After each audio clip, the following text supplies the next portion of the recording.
Everyone. Morning. Morning, Chef. Nasaan yung iba? Di pa nag-good morning yung iba. Gemma, good morning. Good morning po. Sandra, good morning. Good morning po. Good morning. Kathleen, good morning. Good morning po. Okay, natok kasi. Okay. So, probably we can start. Okay, our topic today is about human resources in tourism. Okay. We need the reason why we're discussing all this tourism information is so that you guys can also understand the other departments in relation to kitchen. Okay, so our discussion today will focus on the human aspect of tourism and how we are involved in it, how we can be part of it, and then how we can parang how HR as a department is involved in the kitchen. Okay? So this is vital for you guys to understand kasi by knowing how the HR department looks for people, by understanding how they select people, it will give you a better chance in your application. Okay, ano ba yung hinahanap nila? Ano bang qualifications nila? Are you fit for the job?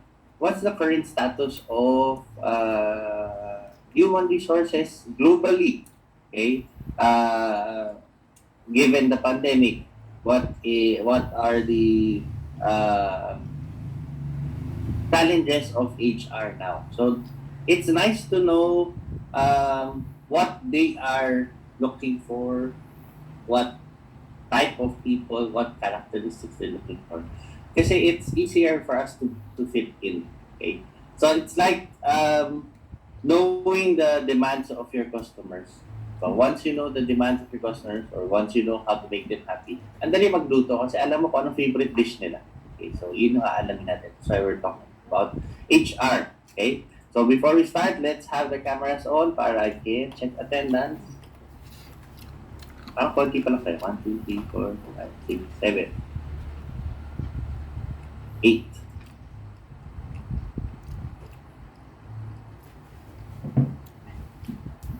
Okay.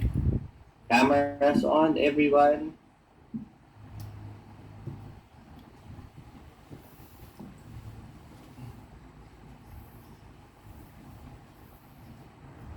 Okay, let's just wait for the others.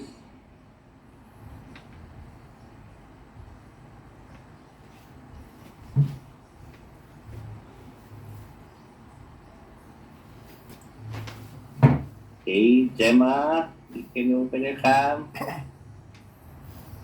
Keith, cameras on. Okay, saglit na naman yan. I just need to check attendance. Kathleen?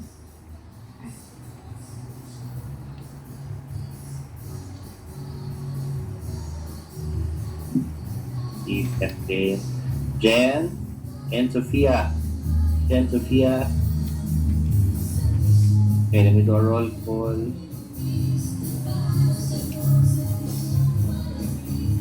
Si Eden ba pumapasok pa? Oo, di ba? Eden? Jeff, pumapasok ba si Eden? Cyrus? Wala, chef eh. Hindi ko sure. Sa Hanson, hindi na siya pumapasok? Wala po yata, chef. Hindi ko lang sure. Oh, okay, sige. Jeff, good morning. Cyrus, Morning, good chef. morning. Morning, chef. Gemma, good morning. Good morning po. Okay, and then Mitzi, are you here? Okay, that's it here. Sophia. Sophia, bumibiyahe yata si Sophia. Okay. Okay, nasa motor pa yata to si Sophia. Lagi talaga si Sophia.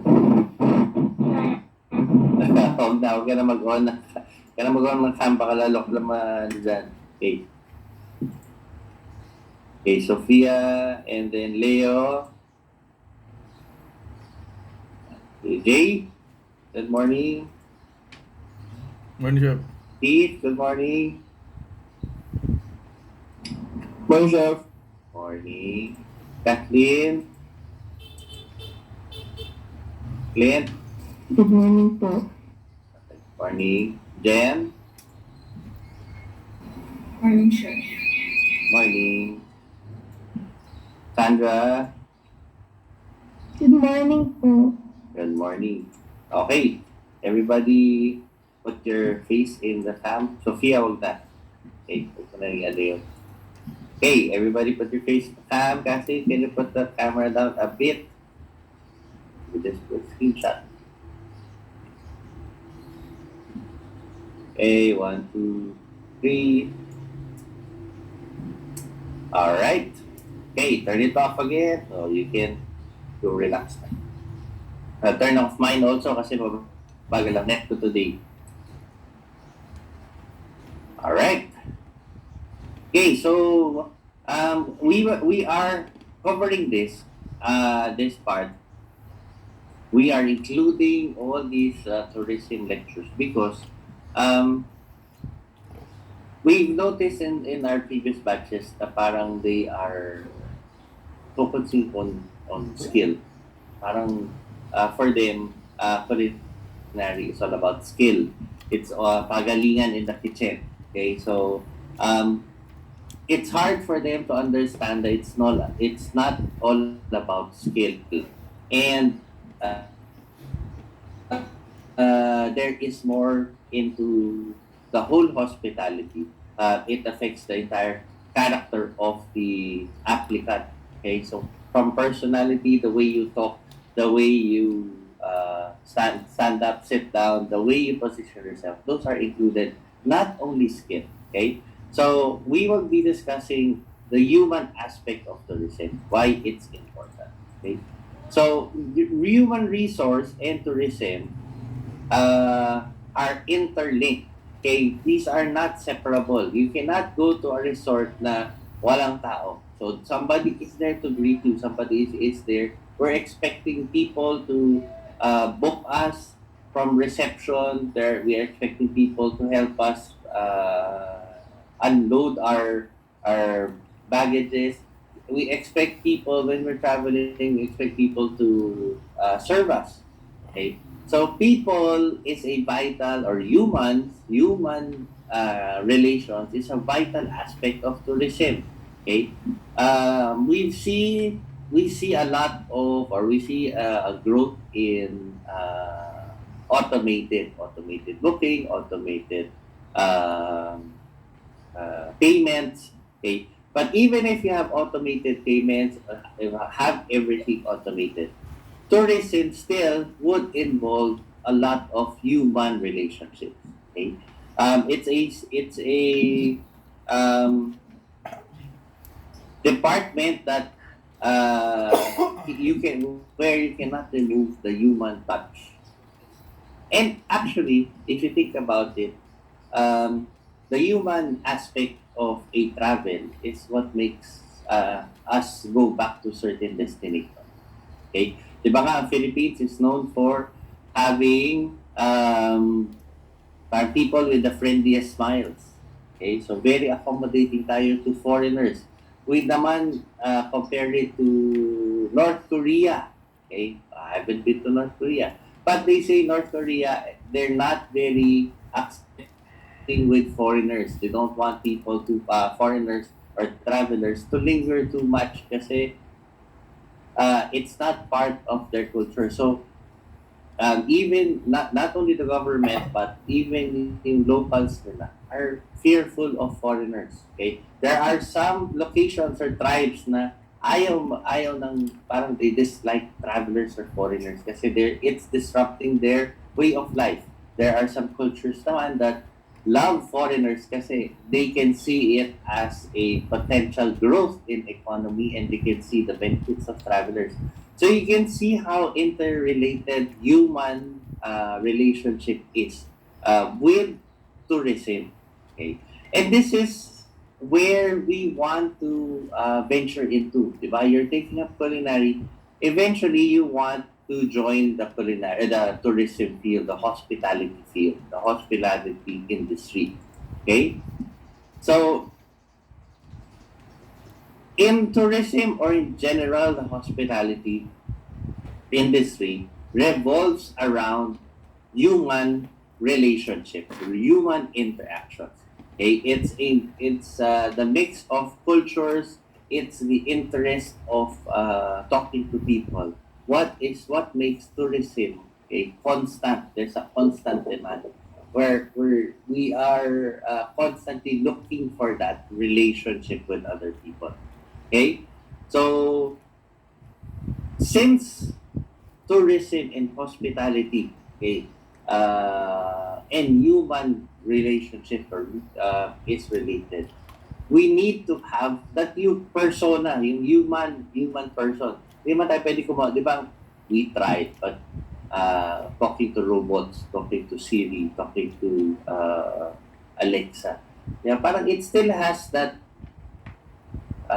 robotic, even if they're AI concepts already. You still look for that emotion. You still look for that human touch out of somebody you're talking with. Okay, so as part of building that human aspect, you need people. You need actual people to be part of your team. Okay, this is where human resource management comes into play. Okay, this is where the Department of HRM comes into play, or HR comes into play, HR department. As part of HR, what they do is called HRM, or HR, Human Resource Management.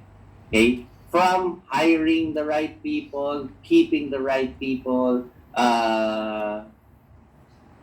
fixing conflicts within internal or internal problems, looking into progress growth of each and everyone, skills growth, okay, training. Okay, see, these are the things that HR department are involved in, and you are, since you are trying to join the hospitality field, so it's a good thing that we think, or we look into how they think and how they approach you HR management. Okay, so it involves planning, developing people. Okay, the planning and developing systems. It involves developing a training and skills enhancement programs. Okay, so these are part of HRM. Okay, with the growing landscape of hospitality industry. Okay, hindi lang tayo, before kasi hotel lang, tapos restaurant lang. Ngayon meron ka ng adventure tourism. You have convention tourism, medical tourism, meron ka pang spiritual tourism, yung mga journey to Jerusalem, mga ganun. Those are tourism, those are part of travel already. So, with the growing market and demand of different types of tourism, it's a growing industry. Lumalaki rin ang scope ng HRM. Before, ang HR, they're only looking for waiters, kitchen staff, okay? Hoteliers, yung mga reception. Pero now, you need to look for may mga positions now na beach manager, may yung beachfront, pool managers, recreation and sports managers, supervisors. Okay? So meron kang tour guides. Okay, meron internal tour guides na mga hotel. Okay? So, ang dami nyo ng, if you're HR, ang dami nyo ng hinahanap. Okay? And because of this constant and growing demand in HR scope, because of the growing demand of the industry, currently we're facing an imbalance. Okay, so what HR needs to do is constantly balance yung demand and supply. Now, given the pandemic, during the start of the pandemic, the demand was really slow. Okay, as in very low because people didn't want to leave the house.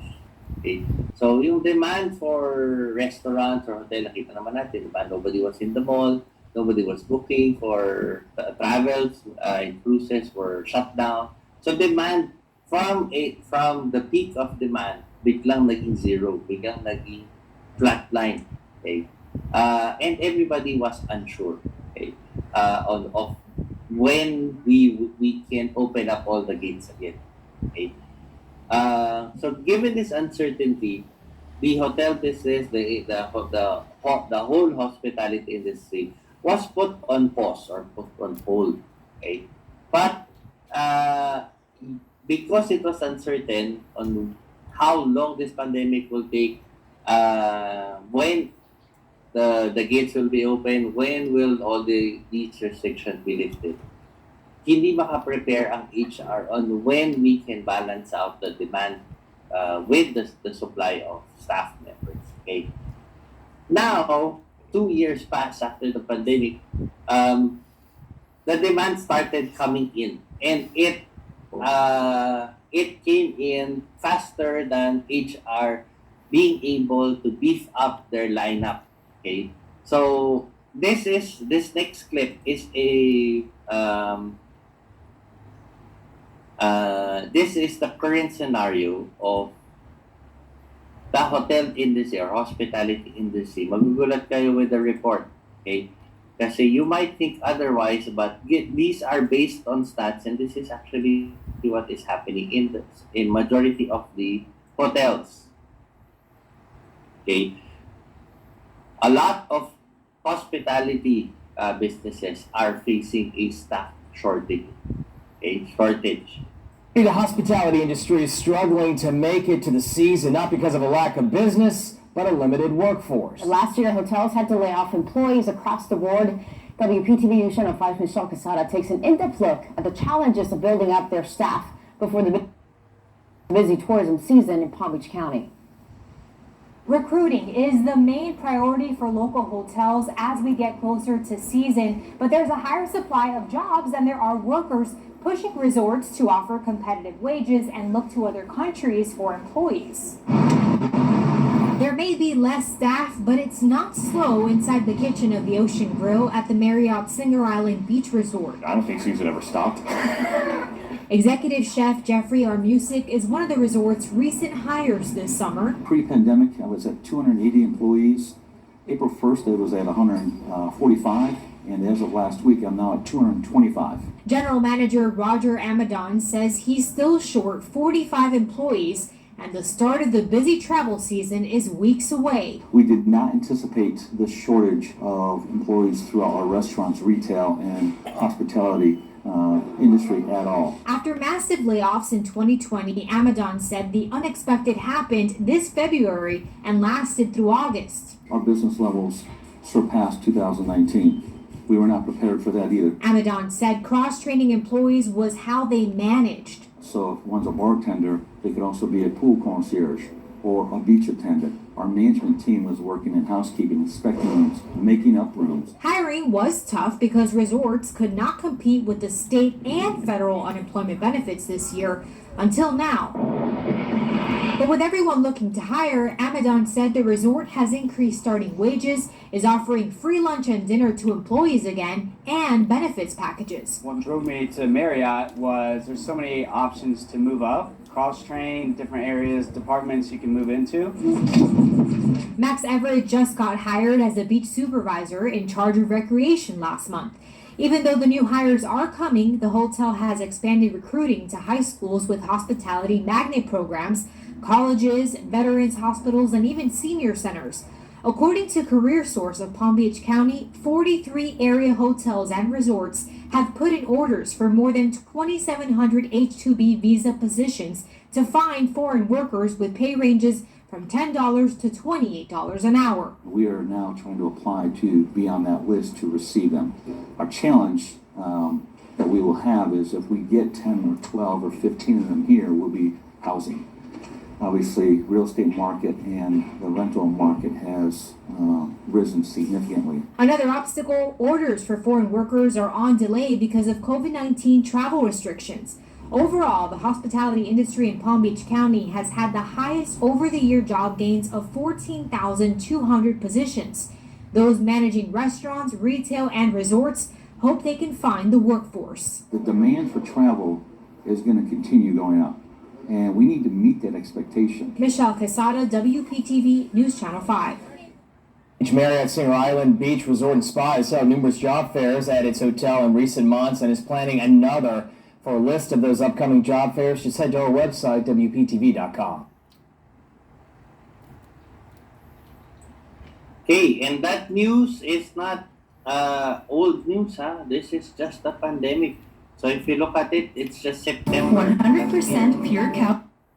Okay, September of last year, and they're facing this type of shortage. Okay, and this is not an isolated case. So let's look. I will show you another news report of the labor shortage now faced by the hospitality industry. Well, many hotels, bars, and restaurants have struggled to find workers, so many raised wages, yet labor shortages have persisted. So does no one want to work in the hospitality industry right now? Here's Sabine Marcellus with the latest installment of Career Control. Joblist is out with a new report that shows that hospitality jobs are unpopular right now, and that even raising wages doesn't seem to be reeling people in with the pandemic. Check this out. Even celebrity chef Wolfgang Puck has been complaining about this. At his restaurant Spago in Beverly Hills, waiters can make $120,000 a year, yet he's still struggling to staff up. Another celebrity chef and restaurateur, David Burke, recently told Yahoo Finance that he had to raise payroll by 25 to 30% just so he could retain and attract cooks and waiters. I want to bring in Nick Bunker, Economic Research Director for North America at the Indeed Hiring Lab, to break this all down. Now, Nick, we're hearing from some employers that they're struggling to find workers. Now, according to Job List, 60% of job seekers overall are not interested in jobs in hospitality, but the unemployment rate is still pretty high. So why aren't more job seekers feeling this sense of urgency? Well, I think first of all, there's the fact that there's lots of people who are job seekers who just aren't going to be interested in the hospitality sector. For example, if I were looking for a job, that's just not my career, so I wouldn't be looking there. I think the overall sort of sense of the labor market right now is that while there are people who out there who will take jobs, there's not a sense of urgency for many job seekers because of COVID and the fact that lots of people have financial cushions built up during the pandemic. So while employers might want to staff up urgently right now, lots of job seekers don't feel that same sense. Now let's talk about people who previously worked at hotels, bars, and restaurants. Now this finding really stood out to me. Over 50% of former hospitality workers say they would not return to their old job, even though they're seeking new work, and even if there's increased pay or more incentives. From your perspective, Nick, how significant is that? I think prior to the pandemic, this sector of the labor market was relatively high turnover. So it does make sense that in this period of more opportunities that folks who had previously worked in this industry would be willing to switch jobs. I think the issue here is how much of the experience of the pandemic potentially changes the appetite for those workers to stay in the industry. And where should employers be looking for potential employees for the hospitality industry? Well, I think the fact that we just mentioned the high quits rate, or the sort of high level of churn in that industry, I think this just suggests that if you're looking to staff up, you might have to turn and look at the people who are already employees in the sector. That's a group that is working right now and seems more likely to be lured by higher wages. And given the increase in wages we've been talking about, is now the best time ever to work at a bar, restaurant, or a hotel? I think in terms of negotiating for a raise, I think right now is a really opportune time. The demand is really strong across the whole labor market, and particularly in leisure and hospitality and areas trying to reopen. I think the question is, are we going to see this level of demand in the next few months? And then also, are other job seekers maybe going to come online? So the opportunity is there right now. Folks might want to seize it when they can. And unlike in many industries, working in hospitality requires you to be on site or in the office. So how long do you think it's going to take this industry to recover? Well, I think the major factor here, as it has been for the last 15, 16 months for this industry and the economy overall, is the path of the pandemic. Hopefully, with the level of vaccination we have now and continuing progress there, case counts will go down. More people will feel comfortable going to restaurants, especially in-person dining, and more people will feel comfortable going to in-person jobs like those in this sector. So I really do think that the immediate term outlook for this industry is very dependent on what happens with the pandemic in the months ahead.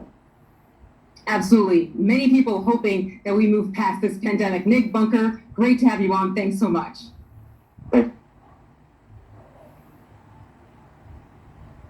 Okay, so this is news from last year also. Okay, so you can see that this is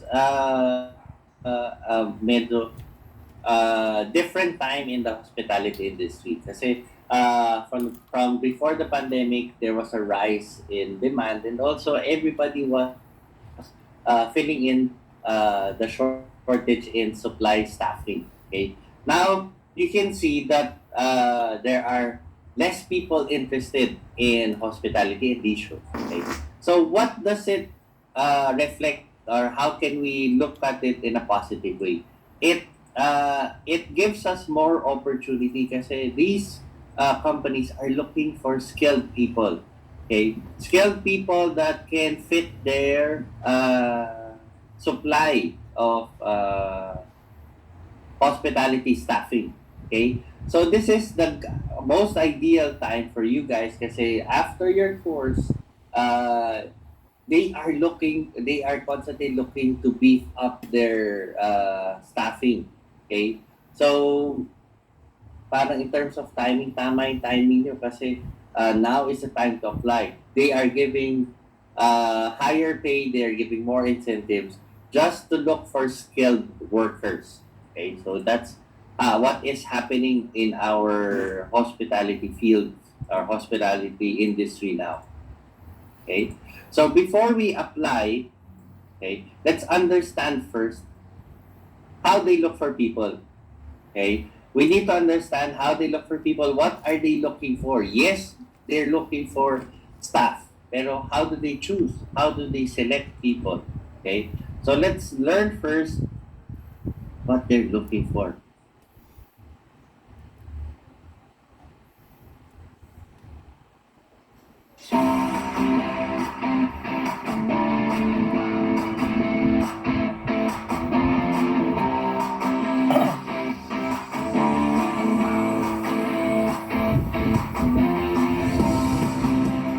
Questions on how the body language is. If you're able to read people well, if you're able to be patient with people, if you're able to be empathetic towards people, and you're able to give a smile every day, no matter what their concerns or regards is, and instead of giving the word no, always saying that I can always find out for you, means the world to a lot of our guests that come into our industry.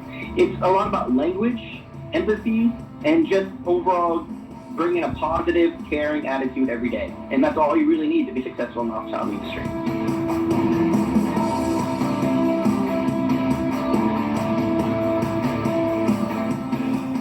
So I'm not going to go and harp on someone that you have to have a bachelor's or you have to have a master's or you have to have, an AA. The educational requirements that I would recommend highly is just, in my honest opinion, having a high school GED is, of course, it's very important, to understand the basics and fundamentals of any industry that you may want to be in. But I don't see a bachelor's or a master's as a requirement. As I said before, the main educational skills that I would say that you really need to have is the basic understanding of your computers, of just experience with dealing with people, talking to people, being social. And those are kind of the main two things when it comes to education requirements. Just having a high school diploma, understanding the basics. Of course, college and you're having your master's degree is always advantageous and beneficial, especially if you want to move up the ladder. But just as an entry-level position, a high school diploma is great. But as you move up the ladder, we highly recommend you continue your education. So yes, you can have that education, develop a base that helps you understand the industry more. But at the same time, experience is everything when in the hospitality industry. Just communicating with people, talking to people, will take you far and along with the hospitality industry.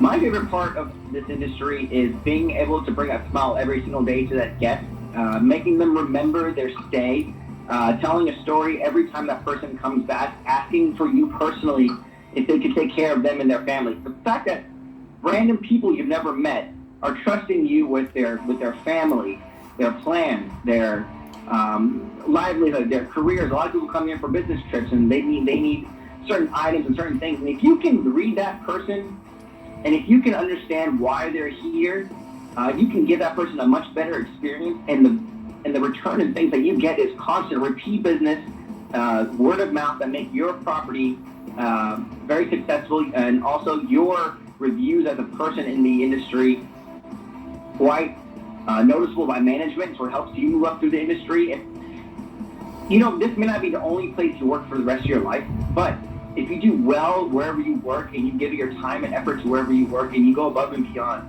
there is no one that's going to say no to you, no matter where you want to work. Maybe your next stop is a 5-star hotel or 4-star or 3-star. It doesn't matter. As long as you bring your A game every day and able to make an impact and change, it's the most rewarding thing on the planet. And there's only constant progress every time you bring a smile to someone and they want to meet you every time you visit your property.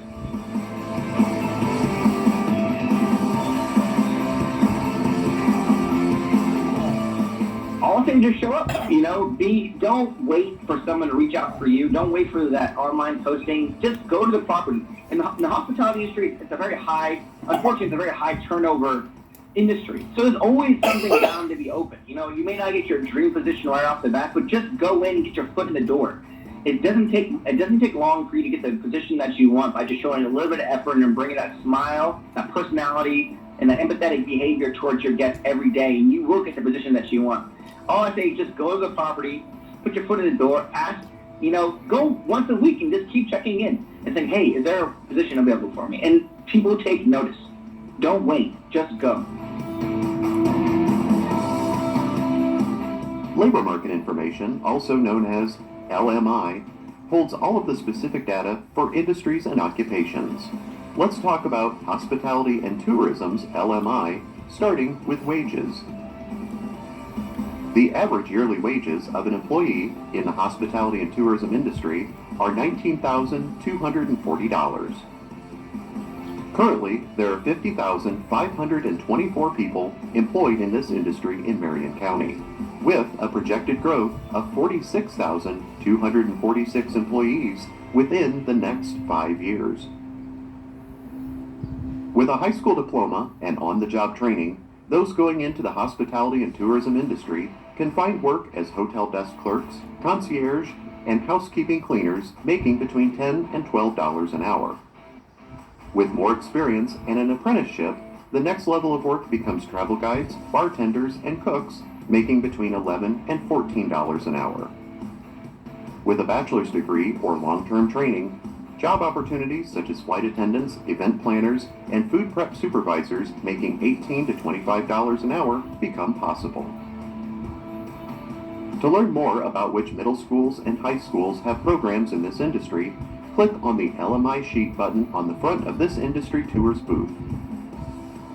Thank you to this year's 2020. Okay, so best advice from a VP of a hotel: just go to the property, okay? Get one foot inside the door. That's our goal, okay? Kaya nga kayo, pinupush namin kayo to do your internship abroad kasi we know the market is looking for skilled people, okay? We've trained you enough so that you guys have the proper skill set when you venture into the international hospitality scene. You just need to be confident. You need to have other things, not just skill. Okay, you need to be able to provide service. You need to have that confidence. You need to be able to create a relationship. Okay, pretty much you are built to serve. Okay, so that's what they are looking for. Hindi lang siya all about skill. As mentioned, you might not land your dream position right away. Okay. Like for me, when I started my culinary journey, I wanted to be a pastry chef. Okay, I really wanted to be a pastry chef. My first job, kitchen helper. Okay, malayo. As in, layo talaga. And then eventually, from kitchen helper, I pushed myself to become a pastry chef. I ended up being a line cook. Sige, pwede na rin. Okay? But I kept absorbing information. Okay, so that's where I grew my skill, my experience, my education, my overall view of hospitality. Okay, so eventually, off track na rin yung eventually I wanted to become something else. Okay, so important that you get one foot inside the door. Okay, so that's one of the things that the best things that advice that you can get from the video. Okay, let's see now. Okay, since you guys are training, okay, to become part of the hospitality industry, let's see now if you're a perfect fit and what skills are still needed. Okay, especially in the international recruitment. Okay, kasi skill will bring you just somewhere, but knowing all the other skills, building your character, building your confidence can boost your progress in the hospitality industry.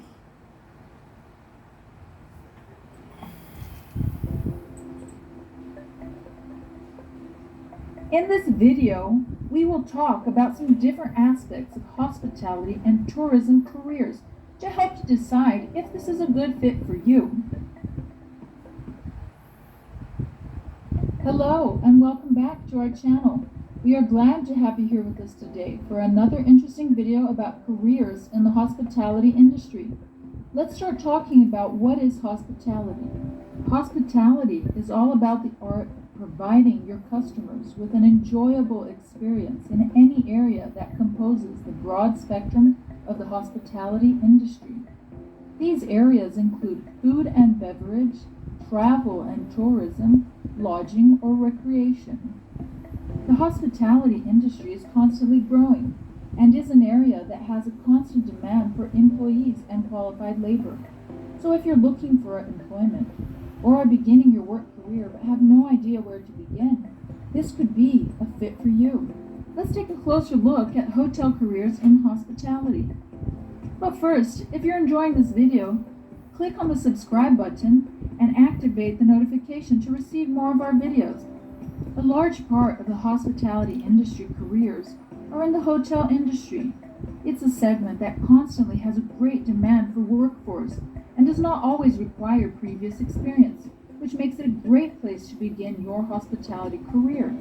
Or even if your goal is not hospitality, but need to get a quick job to pay the bills while working on your next step in another area.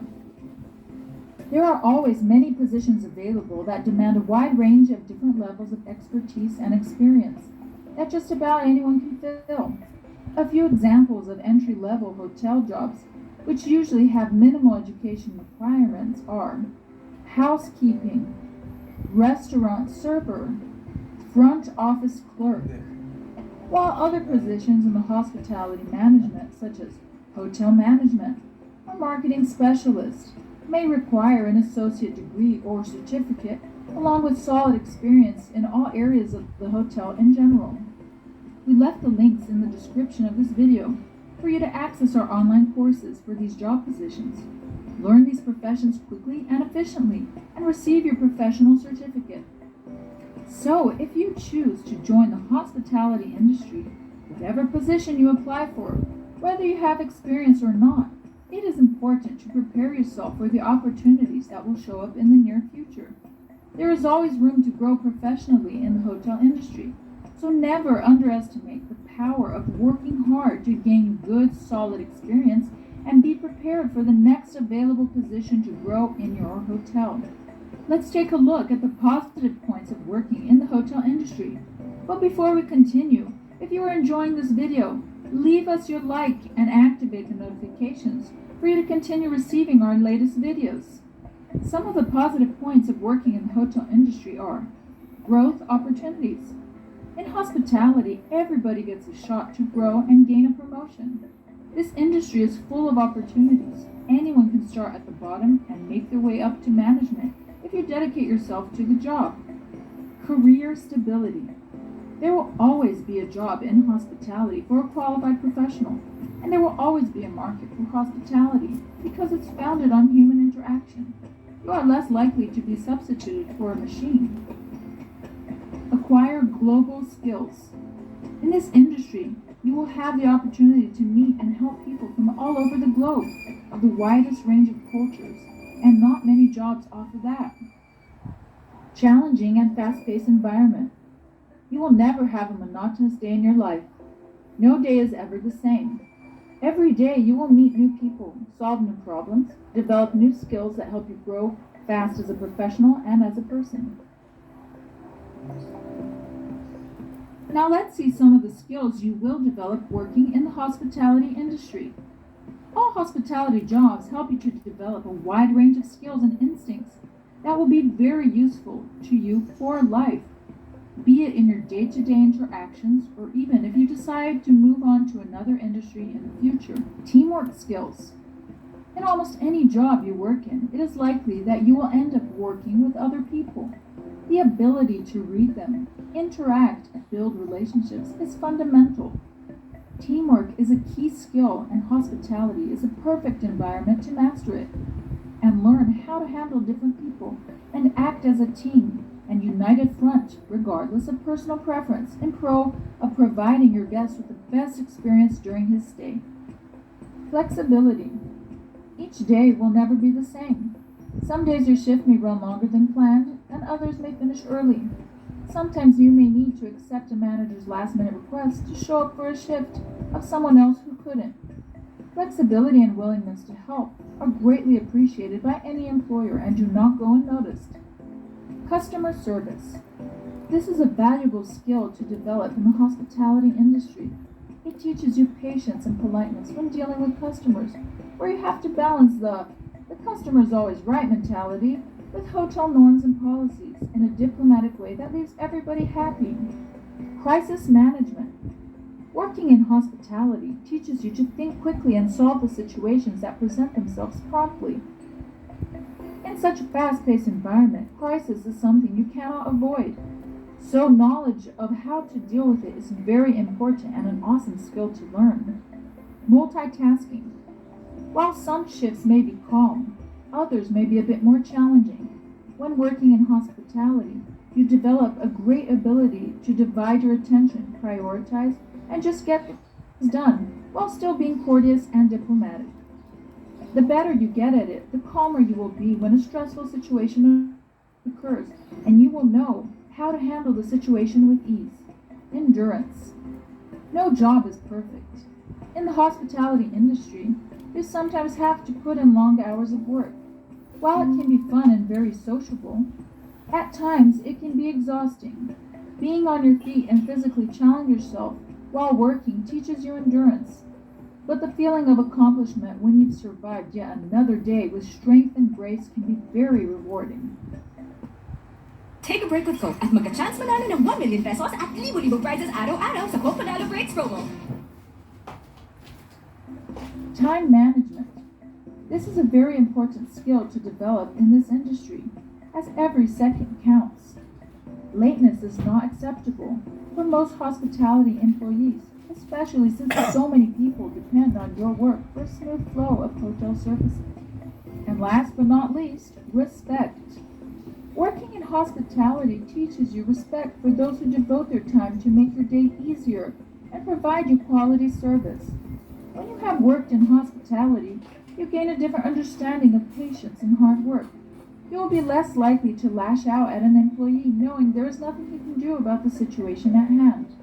Some important points to think about when you decide on following the hospitality career is to invest in your education, a continued improvement of certain skills, such as learning an additional language. This may be required depending on the position you apply for. So it is always a great investment to have more than one language up your sleeve, especially if you aim to grow in the hospitality industry and put you ahead of others when applying for a job. A second language is important not only for management and reception positions, but also for housekeeping and restaurant personnel, as it does come in handy when you receive a foreign guest at your hotel. This makes it possible to attend to the guest's requests in a prompt manner without having to call management to step in and intermediate for you. The guest will appreciate it and in turn have you as reference when he needs something. Being able to earn tips, our courses for housekeepers and server contain an exclusive module to teach you the main words and expressions used in the routine activities of these professions in Spanish. Check out the links to these courses and the description of this video. If you have recently arrived in the United States and are still not quite sure of your English, you can learn the housekeeper's profession with our course in Spanish. You can also find the link to this course in the description of this video. Having solid business knowledge is another great quality to have, especially when applying to a tourism and hospitality management position. This comes with time and experience, but is something you can also participate in courses regarding the subject to keep yourself updated and to be able to bring new ideas to the table and be ready for when the opportunity arises. This is another skill you should invest in that puts you ahead of others, especially when your focus is a hospitality management career.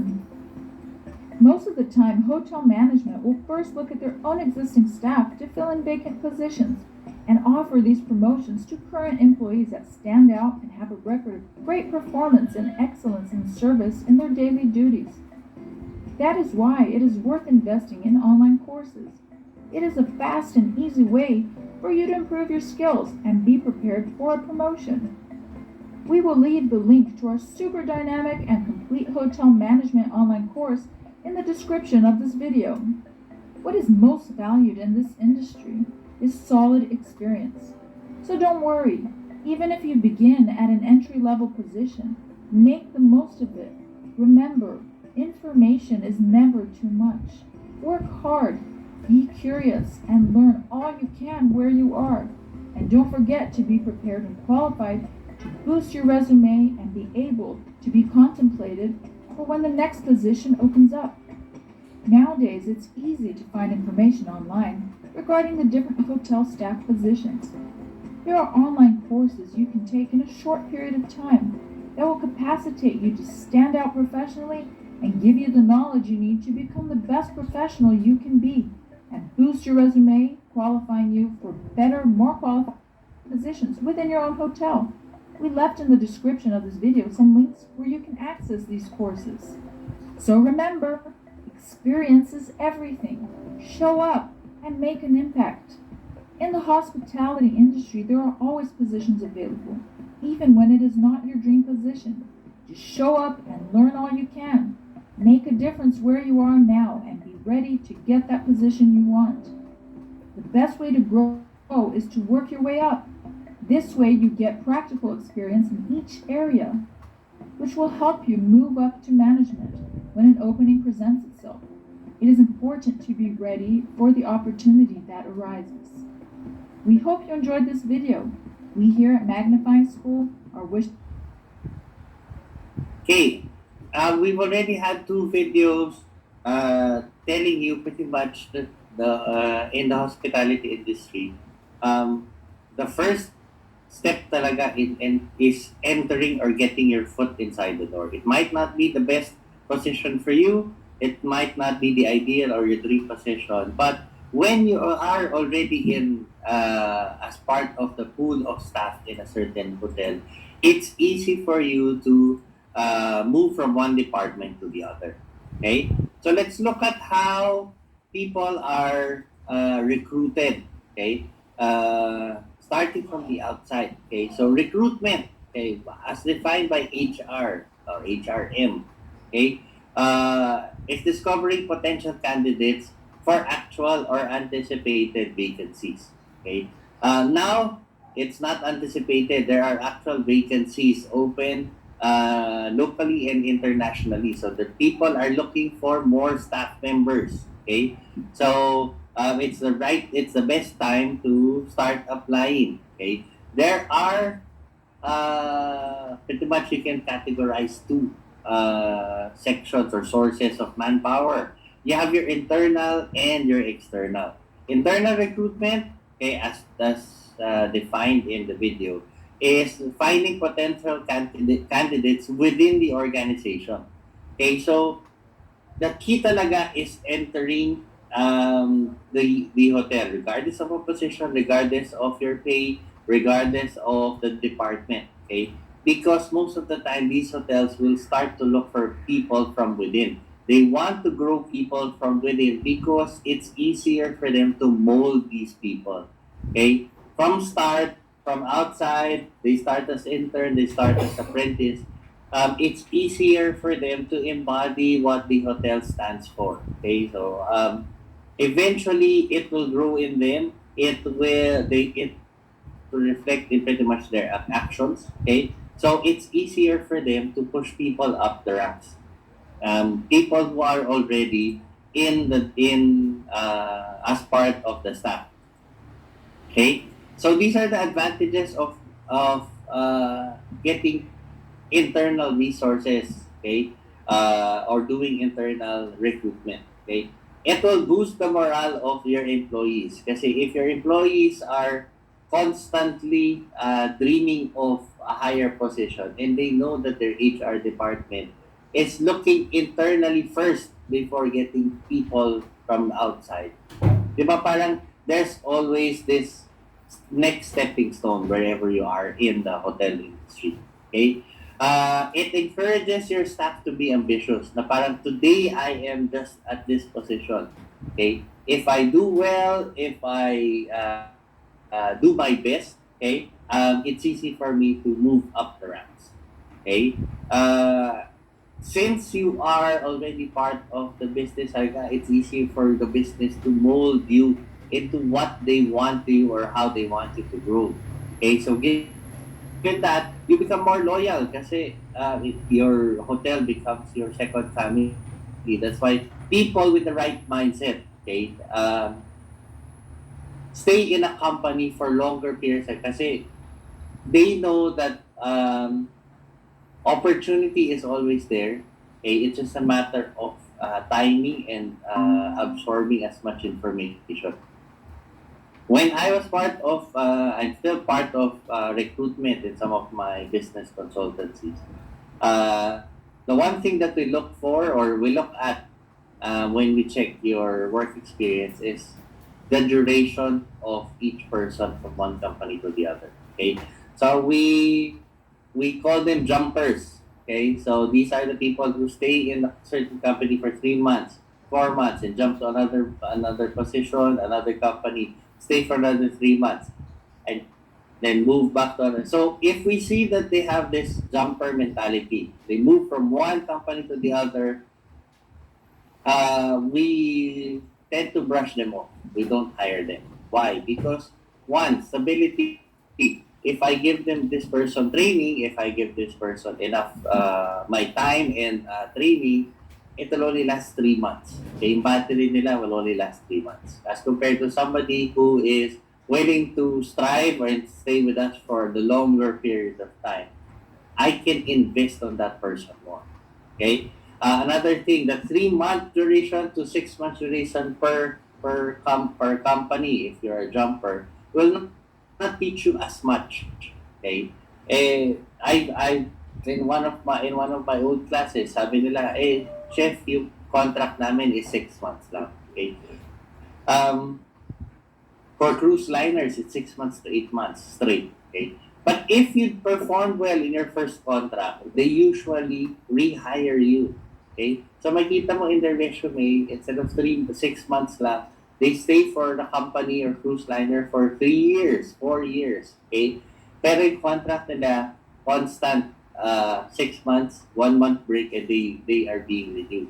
Okay, if you are not renewed by your cruise liner, probably there's something wrong with what you're doing. Okay. Another another advantage of internal recruitment, okay, is um, you get to train people from within. Okay, you get to train people from within. You increase their performance. Okay, you increase their training and increase their skill set. Okay, you give your employees,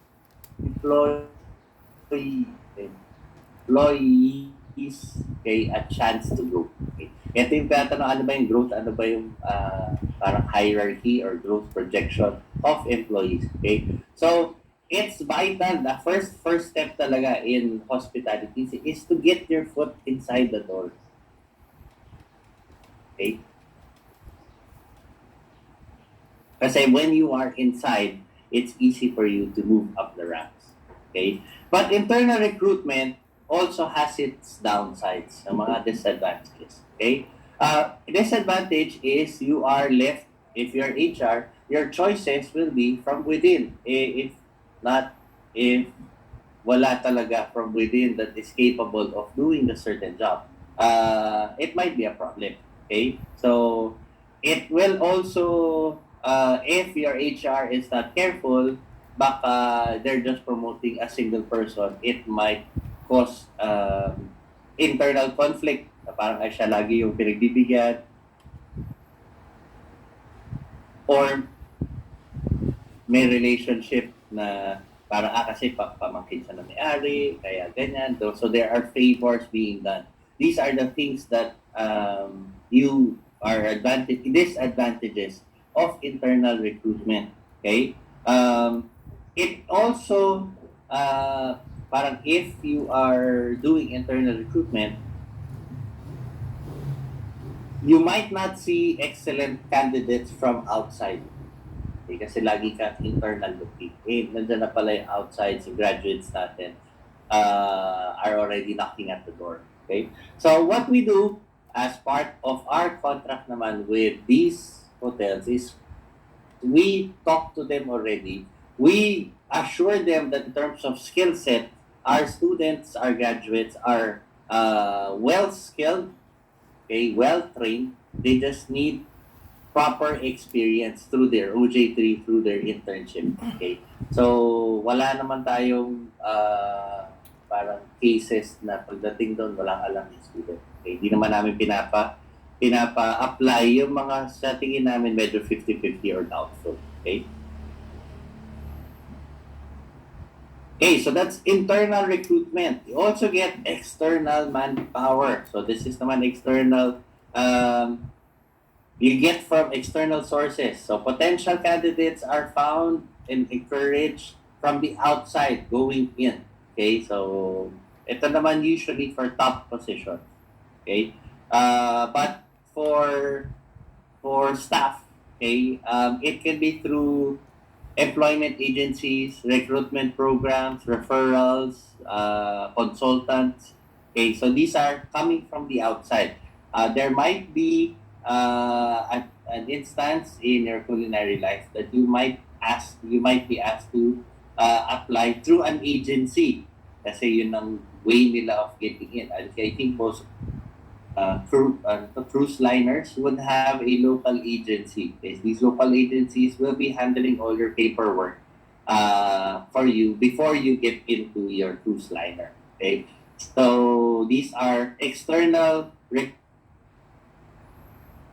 It's also a way for you to get in certain hospitality industry.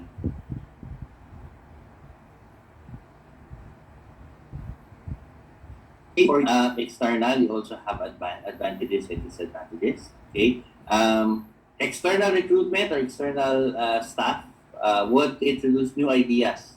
Okay, they have you can choose from people with wider experiences, wider knowledge, as compared to internal. Okay, so if you're looking for a new chef in an executive chef in your restaurant. Okay, you can look for somebody internally and pretty much do and execute the existing menu lineups, and then add just a little. Or you can ask somebody from the outside to apply and recreate a totally new menu for your hotel. Okay. They're also, since they're coming from the outside, they're also familiar uh, competitors. So from another hotel, so from another restaurant. Okay, getting people from these competitors, and you are trying to understand how your competitors are thinking through their staff. Okay. Disadvantage, okay, of external recruitment. Okay, they might be more expensive, and having people come in from the outside might disrupt the culture of your hotel and businesses.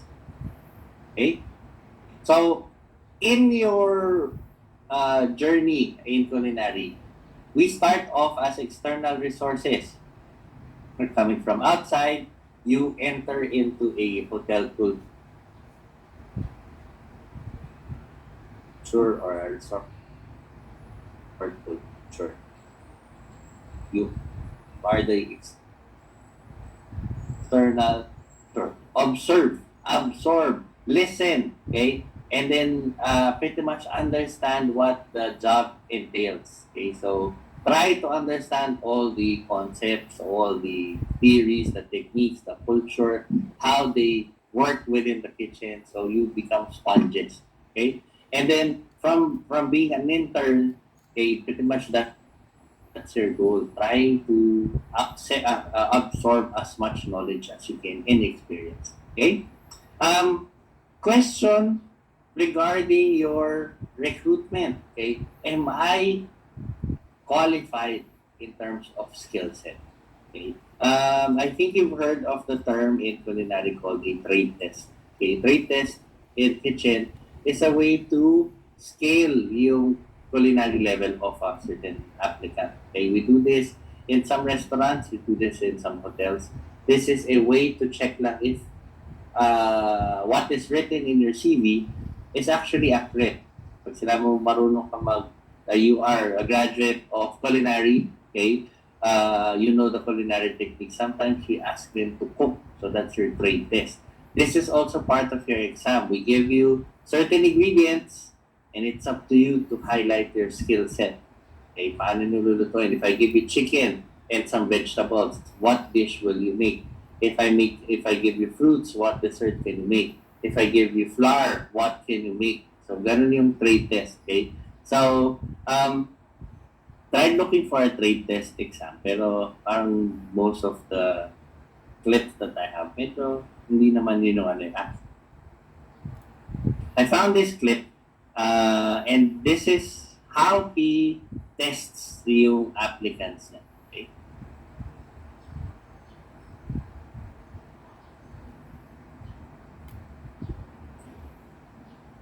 How many of the 7 skills in my chef's test do you have?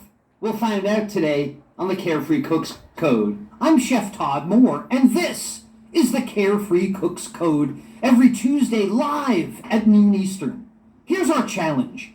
How can home cooks cook freely with creativity, confidence, and pride while ignoring recipes and still impressing themselves and others with what they cook? Well, the answer is found in becoming empowered with how cooking works, using dependable and repeatable methods of cooking that work for any ingredient, for any diet, and any desire, just like chefs do. And we'll know we've cracked it when everyone sees cooking as an exciting and rewarding way to improve their relationships, their lifestyles, and their health through better food and cooking. This is the Carefree Cooks Code.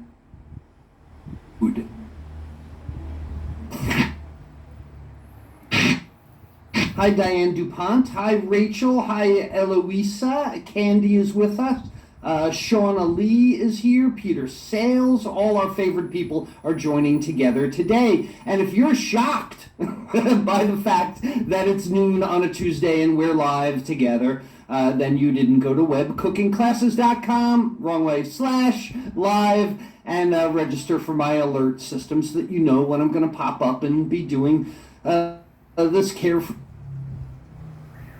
cook code broadcast to bring our friends and family together over cooking. We learn every time we cook. We develop our own cooking style, and we use pro cooking methods. And what does this do? It makes you love your cooking. And that's a big part of it, that carefree cooks actually love their cooking. Hey, I've got a true or false for you today. We're going to play another game like we do. Here's our true or false. Tell me in the comments, please, true or false. Salted water will boil more quickly than fresh water or unsalted water. I'm not talking more quickly. Is this true or false? Oh my goodness, I massacred that one. And I'll tell you at the end of the Carefree Cooks Code today whether you're right. So tell me true or false. Because, you know, for more than a decade now, I've been doing these videos because I love doing them. I love reaching out to people. I love helping people achieve what they want in cooking, no matter what their goals are in cooking. And we're going to talk about a lot of that today. But you know, I've made so many videos that talked about fear of cooking, right? People, a lot of write me, they tell me that they have a fear in cooking. People tell me, oh, I didn't think I could do that. I don't think I could do that. People have told me that I'm a terrible cook. And also about guessing. This is a big problem for people that think they're really good cooks, but they're guessing at it, right? And really the most pressing problem for the home cook is inconsistency in cooking. And I've tried to battle this for years now because this is the biggest problem that home cooks have. You know, you take a recipe and sometimes it's great, and sometimes it's not. Sometimes it works out, sometimes it doesn't. Like right at Thanksgiving or right at a special church barbecue, or I don't know if churches have barbecues, but nonetheless, when it's time to impress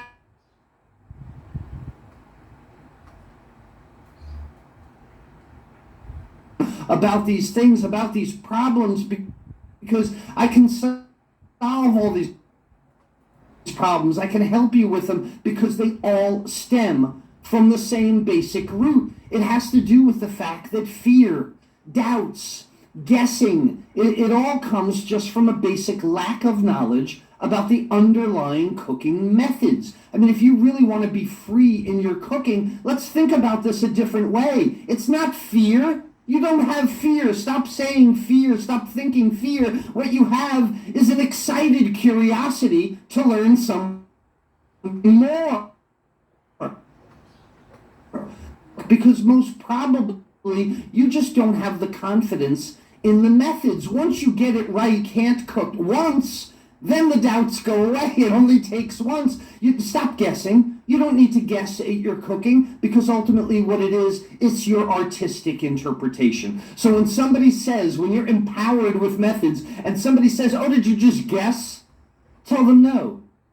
I interpreted what I wanted. And what happens here is you start cooking consistently, right? You start cooking and creating instead of just cooking. This is the thing that starts to make the kitchen really exciting because it's not mysterious. People write me all the time and they say, Chef Todd, I did the basic saute method and I did this and I didn't wind up with the greatest meal I've ever had. A lot of people write me and they say they did wind up with the greatest meal they ever had, but a lot of people, for some reason, they think it's a magic trick. And it's not a magic trick. If you think about watching a magician, the magic is amazing when you watch the magician's hands the way he wants you to. Right? We all know it's sleight of hand, but they're so good at it that they know human beings can't help but watch the one hand, you know, that he's putting in front of you. But once you know how the trick works, once you know what's going on here, you start looking for the redirection. You start realizing, oh, he's making me look that way. And once you know a magician's method, then you can anticipate when he's going to repeat it again and again. Oh, there's the card. I know it came from his sleeve. Oh, it didn't come out of that little girl's ear. I know you had it behind your fingers the whole time. The mystery is gone once you know his methods. And the whole mystery and magic and wonder in cooking is destroyed by repetitive methods, right? An assembly line. Why have we had assembly lines since Henry Ford? Why have we had processes of building things? Because the person that does the same thing over and over again becomes very skilled at it. Rather than have one guy make a car from top to bottom, he has to know every single skill in car making. No, compartmentalize, and have one person do a skill. So this whole idea of repetitive method can be applied to cooking as well. That's why I teach cooking methods, because there are certain basic skills that you can duplicate over and over again, like an assembly line. Just like a magician can take a playing card, a coin, a dollar bill, a credit card. They can all disappear, right, with what seems to be magic, sleight of hand. You can do it the same way in your kitchen. You can cook chicken. You can cook fish. You can cook steak. You can cook vegetables. You can cook pork. You can cook everything if you have the same repetitive method, because then the magic just appears for you. All of a sudden, it's magic. Our carefree cooks all over the world are cooking with such ease, with such lack of care. No, I mean, they want the results to be good, but they don't fret. They don't fear. They don't worry. And it all comes down to these basic methods. And that's why I developed my 7 skills chef's test. So you want to hear where this all came from? What do you think? Everybody here? Everybody with me? Rachel's with me. Diane, I said, is with me. Brandon is here today. Jerry and Don and Kevin and Ann and Ruth and Valerie and all our friends. And our community continues to grow. Plus, we have the people that come back again and again. So, can I tell you another story? Let me tell you a story, because I have lots of stories, right? Where I've been, the places I've worked, oh my goodness, the people I've seen, it's endless. I have worked in some crazy places. And in my career as an executive chef, as a general manager, even when I owned my own catering company, I had many occasions where I had to interview and hire people, right?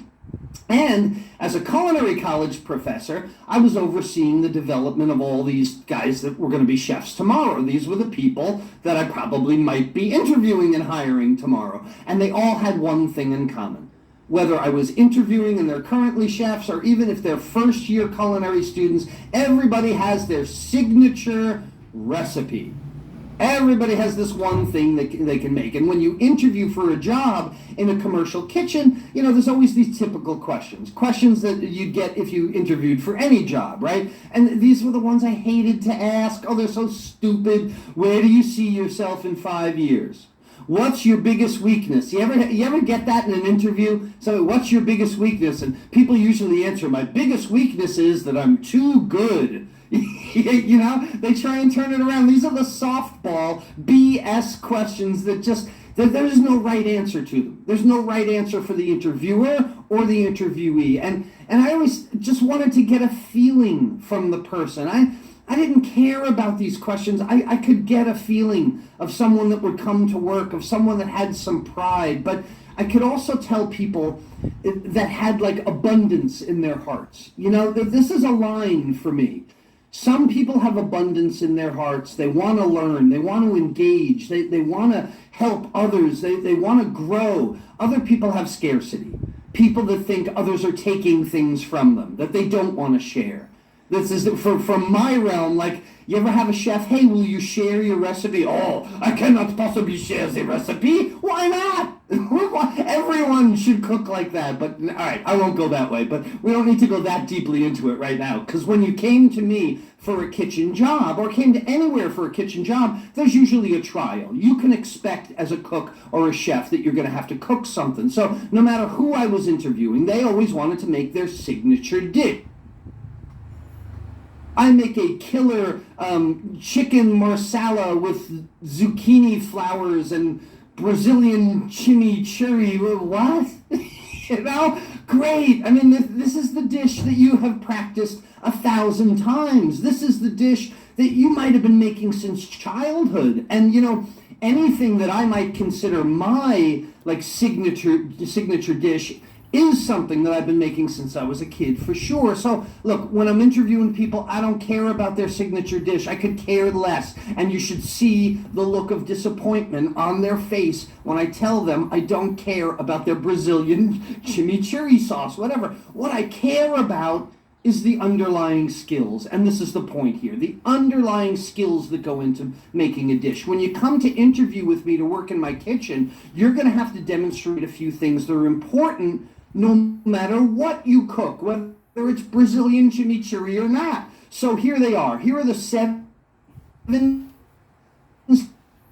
skills in my chef's test consistently well. And here's the chef test.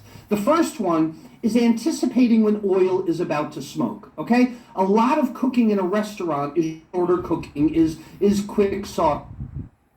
So if we're going to cook in a restaurant, I need to know that you can control the heat in that saute pan. And this begins with an understanding of the conductive process of heat. Because when liquid heats in a pan, even if it's only this thick, it's going to rise as it heats, hit the top, cool, drop, and it begins this convective process in the pan. So if you don't control that process, the oil is going to smoke. And different oils have different smoke points. So if you can anticipate oil smoking by knowing the signs, this is a great test. And this part of the test is meant to give the prospect a sense of sensitivity, unidentified oils, probably like a walnut oil, an olive oil, and a peanut oil or something. And I would ask them to go to the stove and tell me which of them had the highest, which of them had the lowest smoke point. They're going to have to put them in the pan and color during saute. Sugars caramelize at 320 degrees Fahrenheit, and the trick the pan hot to start this caramelization, right? So you can see the reaction in the pan, but not so hot that it burns. And this shows me, again, the chef's ability to control heat in the pan. And what we do, of course, we put a few drops of water in the pan to see how it reacts first. This test, you know, and people may say to me, well, I'm a vegetarian. It doesn't matter, right? This test goes with any protein product, chicken breast, hamburger, tofu, a mushroom cap, whatever I had in my reach-in, that's what I would throw at the chef and say, put some color on this. So I would tell the prospect to use one of the oils from the first test, from the saute pan, pick the one that they think would be best. They should pick the one with the highest smoke point, and bring me back something that's nicely brown. Show me you can control high heat. The next test is to heat, deglaze, and reduce a saute pan. This is like a driving test, right? I want to see if they can control this conductive heat. And that doesn't always mean blazing away, right? Driving doesn't always mean driving at the fastest speed. With so the true test of this skill, low heat in a saute pan, is to make beurre blanc. This is a test of the to heat butter and melt it, but keep it in basically a 12-degree temperature range so that it stays yellow and it doesn't break. This shows me that you can control the heat in a saute pan, heat a pan up, saute some shallots, deglaze the pan, and then be able to keep that pan between 93 degrees and 110 to melt butter without breaking. That's a skill. That's if you can do that, if you can really control that heat, that's a skill. All right, next one is telling when a grilled steak is done. The best test that I can think of for this is to just give them 3 steaks and tell them to bring me one back that's rare, one that's medium, and then one that's well done. Simple. It doesn't take me any time. Here you go. Here's a steak. Here are 3 steaks. Go bring them back to me. I'm going to cut into them and see how well they are. So how do you do that? Well, you use a thermometer. I want to see that this chef is quantifying their cooking. What I don't want to see is somebody that is timing the steaks with looking at a clock, right? I don't want to see someone poking it with their fingers, poke, and then poke their chin. I definitely don't want to see someone gashing it to look inside. If they come back to me with 3 gashed steaks because they had to look inside, that's a fail. That's an immediate fail. Number 5 on the chef test, let's move to convective cooking. I need to roast fillet of fish.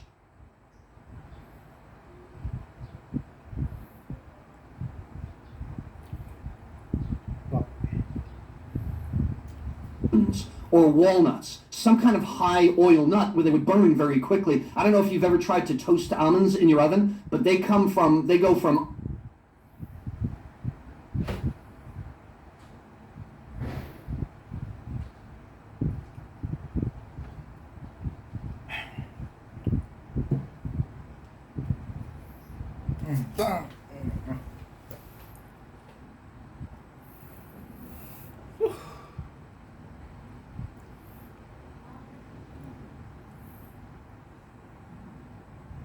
being able to cook so that the item is done, but before the item dries out. We talk about this in the 5 skills webinar, right? Very important to be able to cook in the oven because it's a drying out item, a piece of equipment without drying things out.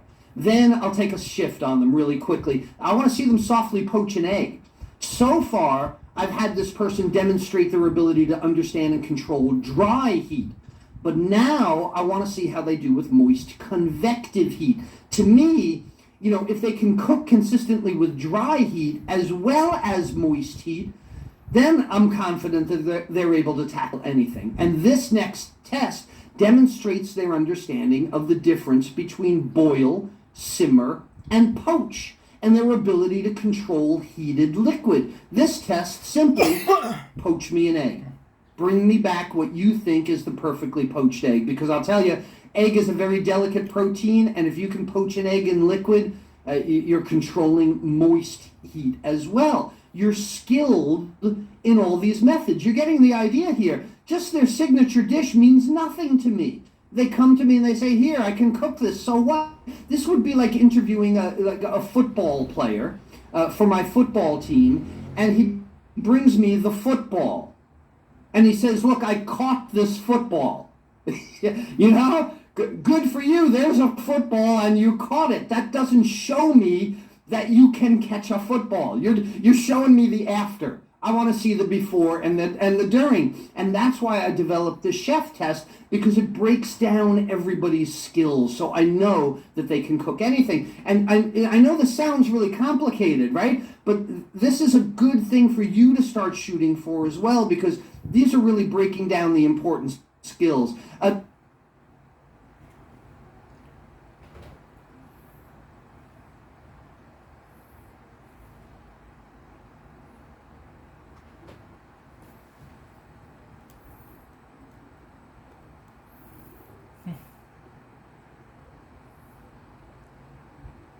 I would, and then cornstarch slurry, cornstarch slurry. They're all wonderful thickening agents, right? But you got to have an understanding of where to use them, how to use them, and how much to use them. So this test starts with a little bit of chicken broth, a little bit of beef broth, and some milk. And I simply ask the interviewee, go make me 3 sauces from these 3 liquids.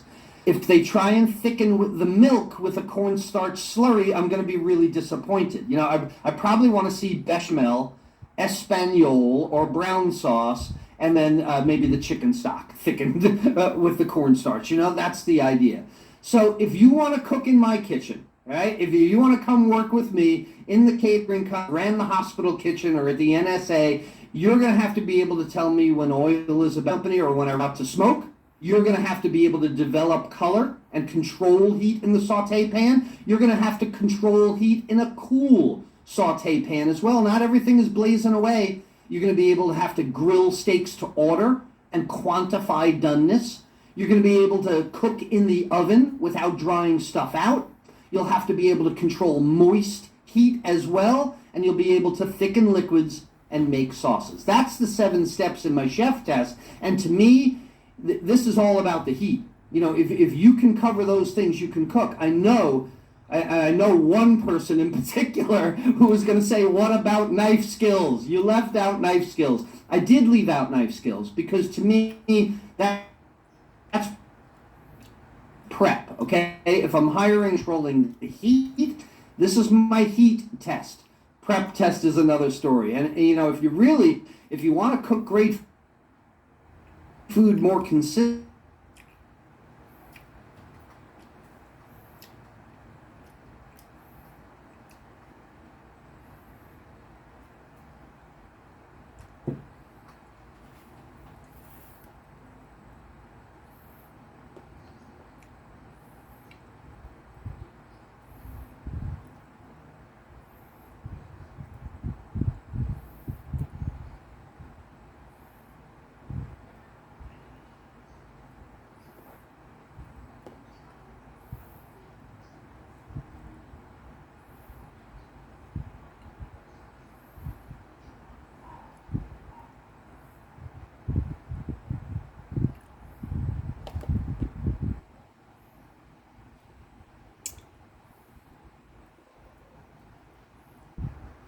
Tangina. Tangina.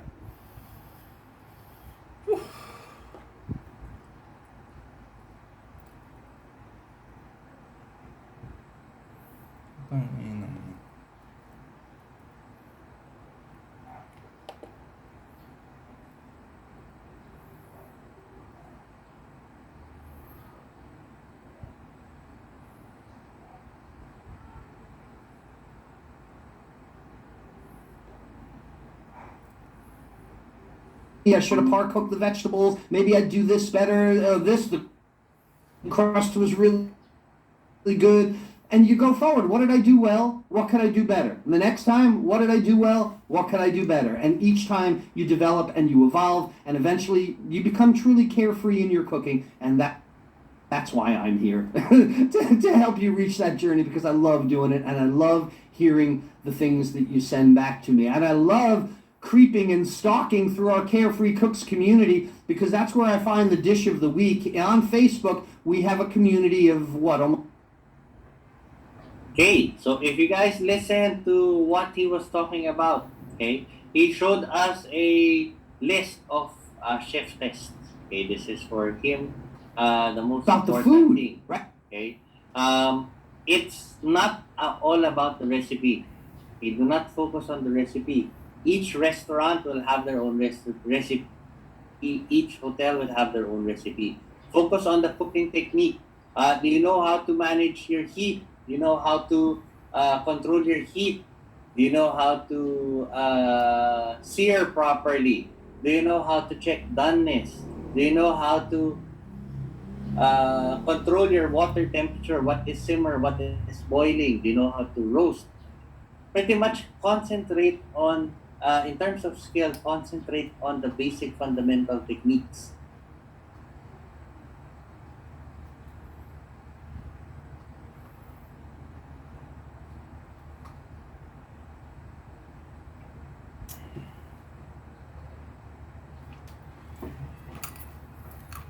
Okay, a recipe from your school. Each and every applicant will come. Tangina lang dito.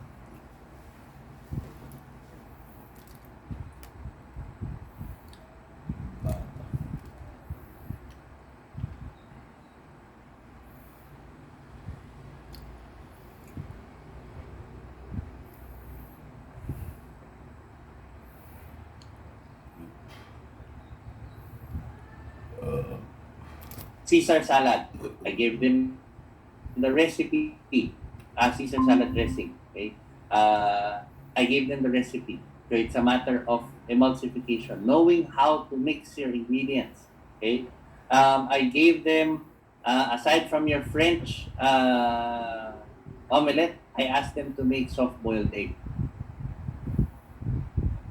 Okay, yung control of heat, okay, is more important than the recipe itself. So do not focus on the recipe.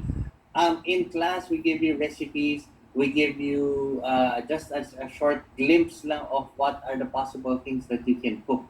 But focus on how you cook it. How do you manage the temperature? How do you play around with heat? Kunyari, when I was there, di ba yung tempering of chocolate, moving it from your bain-marie off the bain-marie and then checking your temperature. Okay, so how do you temper it? Okay, so those are the things that we check when we do our interviews. Okay, these are also the things that your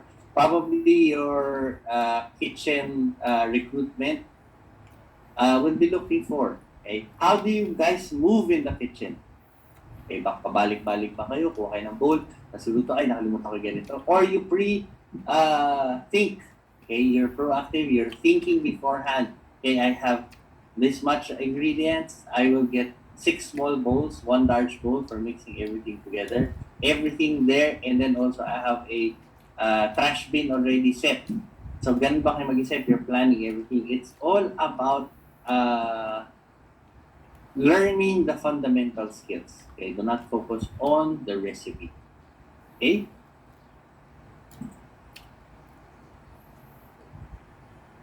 Okay. So aside from recruitment, okay, as part of human resource, okay, another responsibility of human resource management is keeping everybody in line, following a single work ethics, okay, or code of conduct in the business. Okay, so it's a way to prevent conflict. You will be bringing people from different cultures together in one building, one hotel, one resort. So you need to manage all their differences. Okay, so the way to manage those differences is to build a good work ethics. Okay, so a good ethics plan for all the staff. Okay, so when you are already part of a company, okay, you need to change your mindset. You're not anymore a student. Okay, so hindi na kayo bini-baby, hindi na kayo in the kitchen. Everything is printed out, nandyan na yung ingredients nyo on the table, you have kitchen helpers, may taga-hugas, may taga-likpit, okay lang na madami yung table, di ba? Lahat yan pinagbibigyan in your culinary classroom. But in your professional classroom, if madumi ang workstation mo, pwede kang palayasin in the kitchen. Pwede kang tanggalin in the kitchen. So you need to follow a certain code of conduct. Okay? Not only in terms of cleanliness, but overall mindset. Okay? So what is your basic hospitality work ethics or code of conduct?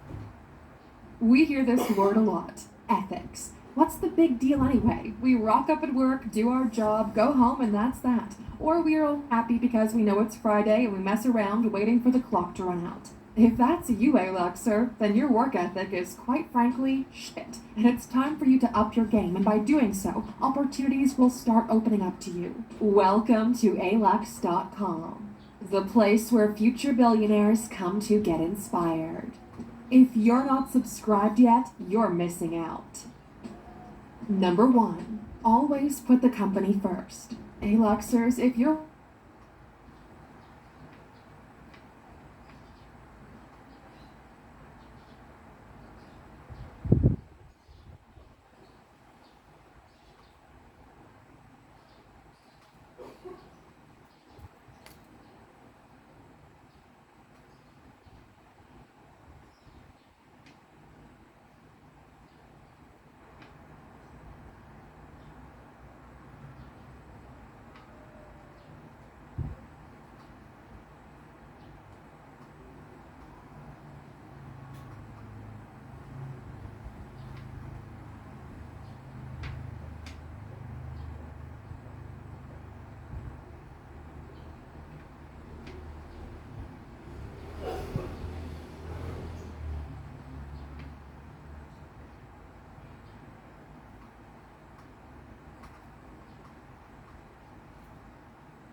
It starts at the top. So do what you're paid to do and show others how to behave ethically and responsibly in your workplace. Number 3, don't waste company time. Time is money. You're getting paid to do a job, so do it. Stop scrolling social media, chatting too long at the water fountain, or nipping out for a smoke or a wee break constantly. Not only does it cost your company money, but it costs you productivity. We all know how difficult it is to get back into the work routine once we've broken our flow. Best is to give yourself a time limit to complete your tasks in. You'll be amazed at how you'll flow. This is especially useful when you're tired and a bit unfocused. Like American writer Dale Carnegie said, do the hard jobs first. The easy jobs will take care of themselves. Number 4, avoid being the office gossip. We're not innocent either, Aluxers, and our ears do perk up a little bit when we know we're about to hear something juicy, but we are constantly working on improving ourselves. Unless, of course, it's Trump news we're picking up on, and in that case, we're all ears. I mean, for goodness sake, the man just tweeted a total and complete sign-off from White House doctors yesterday. That means I can't get it, immune, and I can't give it. Very nice to know. So basically, don't be the office gossip, don't listen to the office gossip, and don't encourage the office gossip. Instead, get to know those who are straight talkers and whose values align with yours. Number 5, respect others and yourself. Confucius once said, respect yourself and others will respect you. It's no point coming to work looking like a dog's breakfast and exhausted. It shows you don't respect yourself enough to look decent and get a good night's rest. Respect yourself enough to work for a company whose values align with yours. Like we said in our first point, if it doesn't, then leave. You're not doing yourself or the company any favors by sticking around.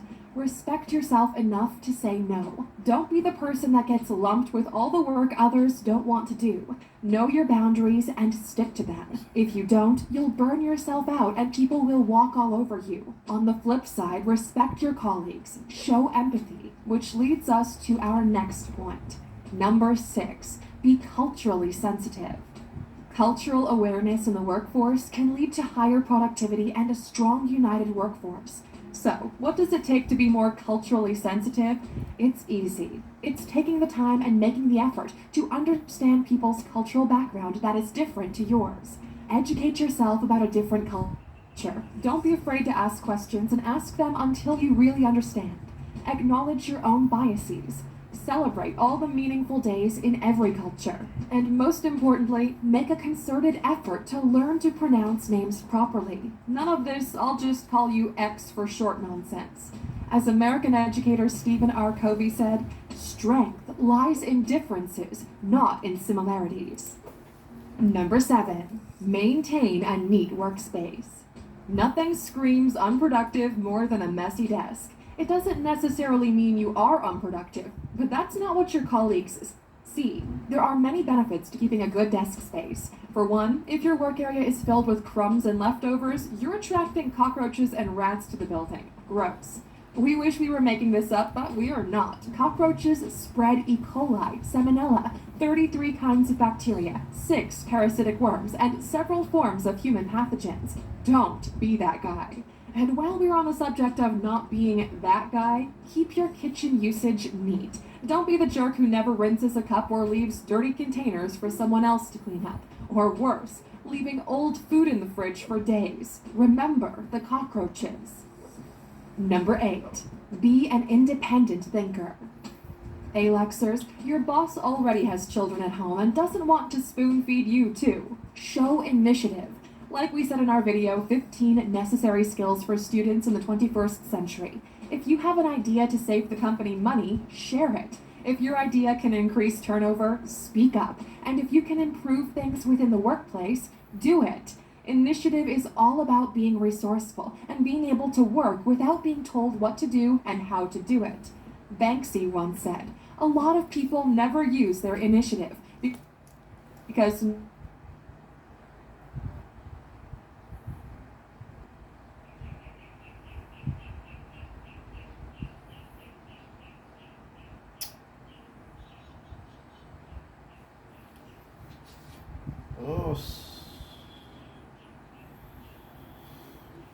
not acceptable. Night and bombshell. Don't be complicit in the cover-up. If you see a colleague harassing anyone or being forceful, do something about it. Speak up and stand up for your colleagues. It may not directly affect you, but working in any toxic environment will wear you down in the long run, and we need to ensure that everyone is treated fairly and equally. Number 10. Look after your physical and mental health. If you want to perform well at work and at home, you need to ensure that your mental and physical health are at their peak. You won't be a good employee if you're burnt out and not coping well. It's not about how much time you spend at the office, but how productive you are in the hours dedicated for the work you're meant to do. If you're getting paid to work 9 to 5 and you stop wasting all that time we mentioned earlier, you should be able to finish the work in the allocated time. Of course, on occasion, we all have to work late, but then take the vacation you're meant to. It's an integral part of keeping your mental wellness in check. If a vacation is a long ways away, invest in our meditation course at alux.com/mindmastery. This will help enormously with both your physical and mental health. Number 11, don't be a jerk who makes a fuss about teamwork. Teamwork makes the dream work. There's no I in team. Teamwork, it gets shit done. Okay, you get the point. Most people roll their eyes when they hear teamwork, but it doesn't have to be that way. The beauty about working on a team is you get more ideas, better diversity, share the workload, and have a common goal connecting you. What better way to get the job done?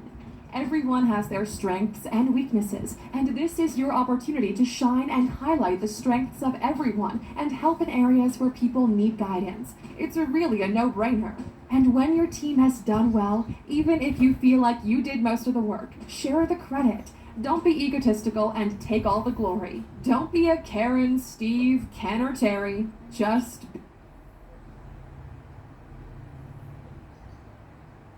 First one, sarap. Saktong timpla, kaya walang sayang, walang hinayang. Sulit sa version 250. Just be cool. Number 12. Avoid being erratic with your work performance. Indian cricket commentator and journalist Harsha Bokal once said, across professions, consistency is a direct product of work ethic. Aluxers, excellent work ethic means keeping a constant flow of great work.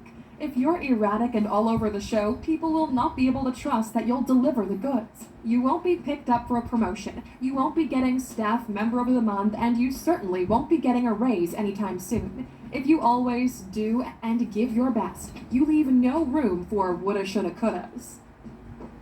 Number 13. Integrity and honesty go hand in hand. Integrity is another word that's thrown around a lot, but what does it even mean, really? Simple. Being dependable and following through on commitments. If you say you're going to do something, then bloody well do it. It's being open and honest in all of your communications and being accountable for yourself and areas where you lacking. We'll go more in depth next. Number 14. Be accountable for your work. Aluxers, we've all worked somewhere where the only games people know how to play are blame games. And often these games start from the top down, and sadly, there are no winners in this game, only losers. The rule of the blame game is simple. If something goes wrong, pin the fault on someone else. And it's all fun and games until you're the recipient of the blame, are we right? If something goes wrong, which you can bet will happen, take responsibility. Take to heart what author Shane Parrish said. Amateurs blame others. Professionals accept responsibility. And you Aluxers are not amateurs. Number 15. Don't procrastinate. And speaking of amateurs, Stephen King said, amateurs sit and wait for inspiration. The rest of us just get up and go to work. There are so many negative effects of procrastination. It wastes your time. You miss out on opportunities. Your friends are all going out, but you're at home having to finish a project that should have been done ages ago. You jeopardize your career. You make hasty decisions. It's bad for your overall health. If you're an expert procrastinator, be sure to check out our video, 10 Ways to Stop Procrastinating. And with that, Aluxers, we're at the end of our list. Now, we love hearing from you, and we'd love to hear your thoughts on work ethic and what you believe makes for an excellent work ethic. And of course, since you're still here, we've got one more bonus for you. Did you know that living with too much work ethic can be a bad thing? If you're always putting your work first, checking emails before kissing your spouse good morning, and never switching off, you're not showing excellent work ethic. You're just burning yourself out. That kind of lifestyle is not sustainable and not expected. Work take toll on your mental health. According to researchers at the University of Arizona, employees who mask their emotions to look better in front of their supervisors experience taking a positive attitude, emotional exhaustion, and undermines the relationships you build at work. So just be your true, awesome, A-Luxer self. Thanks for watching. We always value you. Okay, so it's a list of work ethics standards, but it's nice to point out then that having too much work ethics is bad. Yung pinaprioritize mo na yung work mo, yung kitchen mo, yung duties mo over yourself. You're not taking care of yourself. You're not exercising. You're not giving your body to rest. Okay, or you are prioritizing it over your family. Okay, so you're faking your positive outlook. So those are the things that you need to avoid. It's not all work. Okay, we want our students, yes, to be successful in their own field. Okay, in the culinary field, but we also want you guys to have fun. Okay, kasi tayo yes, very tiring, very physically demanding. Diba, Wednesday, minutes you can barely sit down. Okay, no chair around. You will not have time to rest, okay, during your shift. Sometimes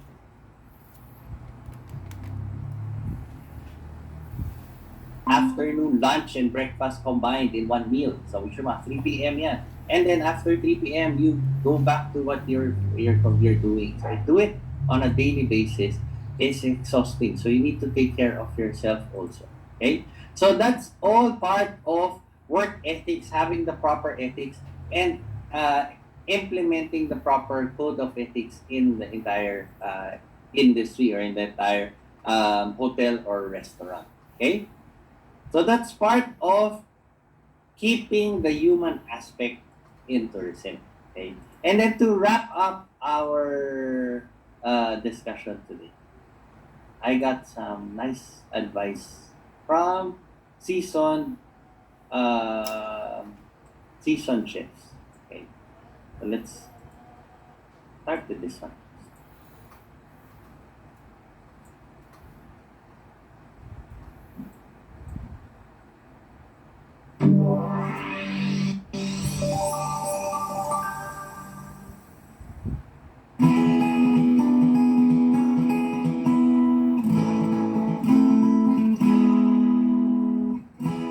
Thank you very much for coming here back to the CIA with your alma mater.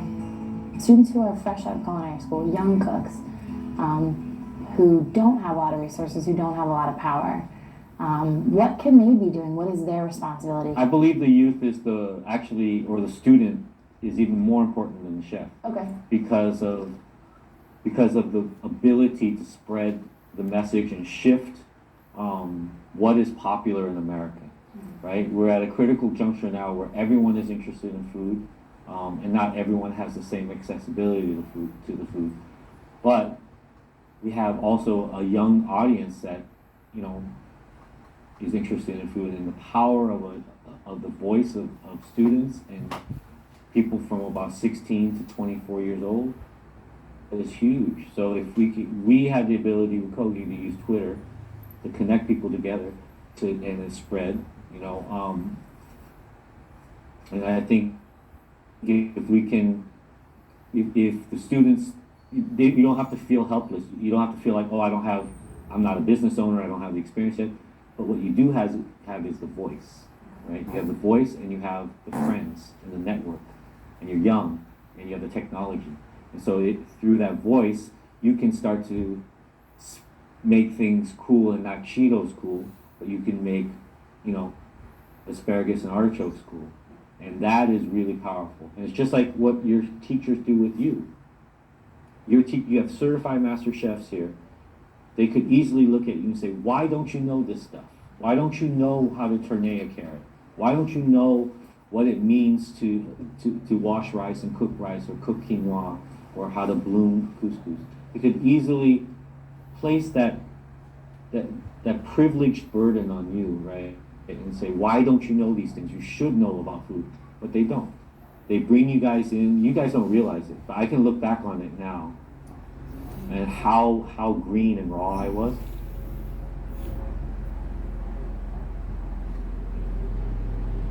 They don't bang into each other when you come in for skills. You know, you guys are literally like, you guys are bumbling. You guys are the Three Stooges. Right, you know? right. We are all the Three Stooges when you come in. I can only imagine what the professors are seeing. Yeah, You know, we yeah. just look like Larry, Moe, and Curly, but they never make us feel that way. They show up, they teach us the skill and the foundation, and then we develop the confidence to eventually have this skill and foundation. So that is how we need to look at our societies, and how we need, if we do have the information, if we are the ones that are privileged and say we should be eating like this, then we need to look at, you know, that how can we share that with other people, you know, without making the other person's situation be their burden, you know, and that's the power of teaching. Thank you so much for coming and speaking with us today, and it's really great to have you back. Thank you. Okay, so as new students, giving living in a society where everybody's curious out of the table, so you experiences, you're bringing it into our classroom kitchen, and then constantly with that, yun nga, yung knowledge that we're trying to impart in you, your experience, they're constantly polishing it, okay? And then it's related to this last clip that we have, okay? It's called Mastering the Craft.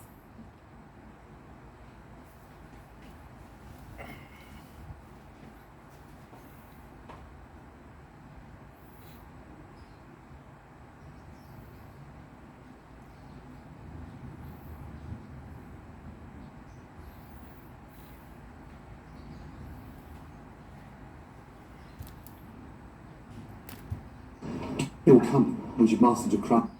Sus.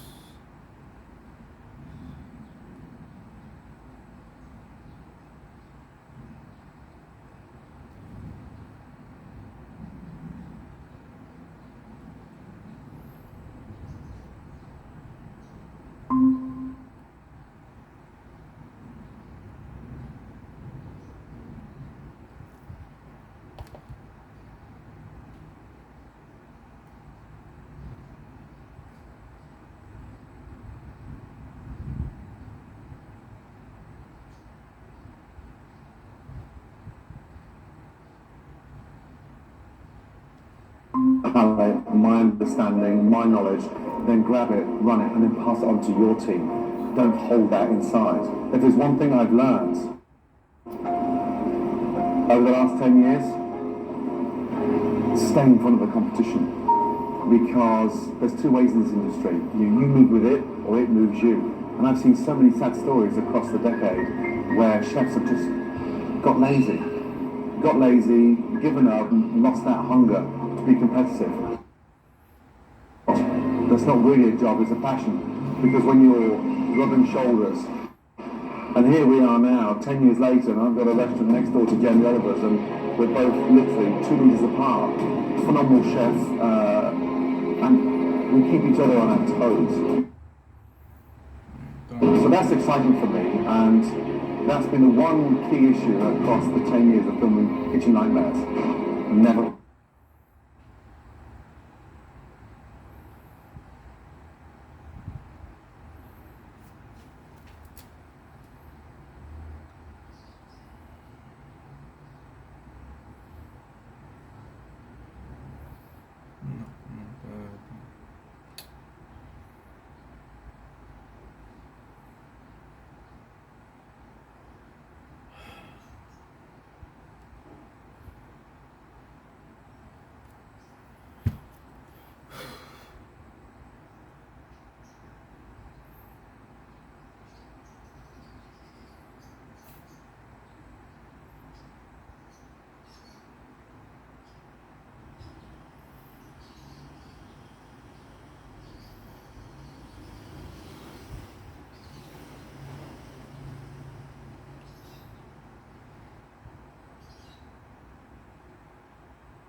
Sus.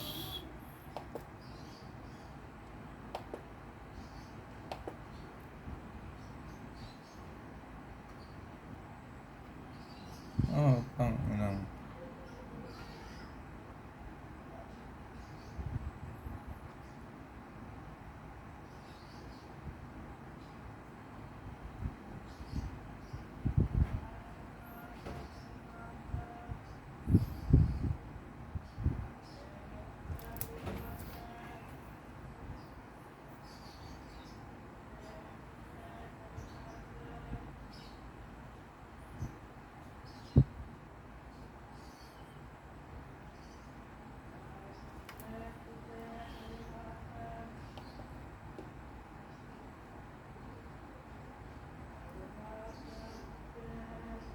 Ay, tang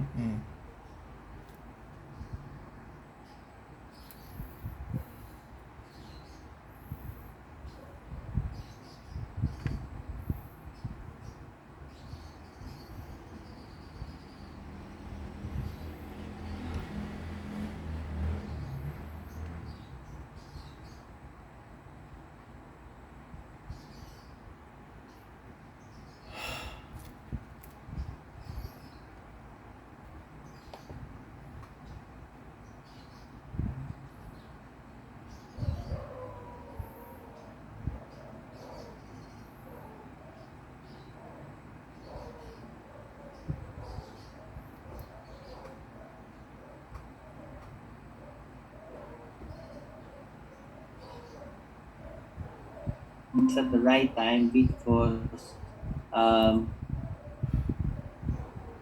ay. Sus.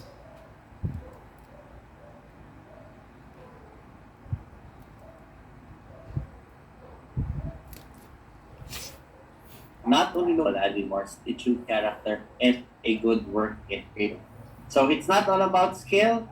It's not pagalingan magluto, pabilisan magluto, but it's a combination of your character.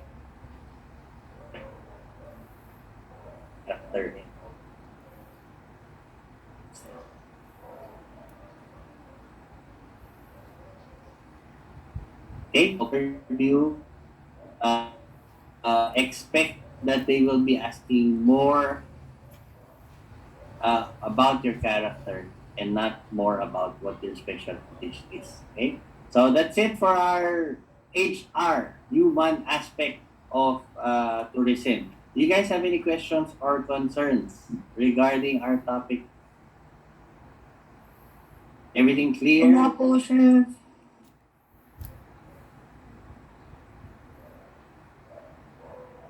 Wala naman. Keith, parang preparations for you guys para when you guys face interview. Sino na ba sa inyo may schedule for interview? Pakiraise naman ang hand. Meron ba kayo internship? Hey, so internships, internship program. Cyrus meron.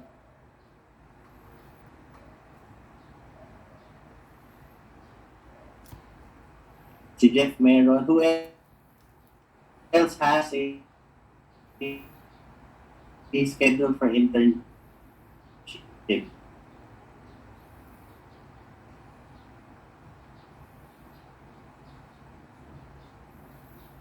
Imaling ba wala pa?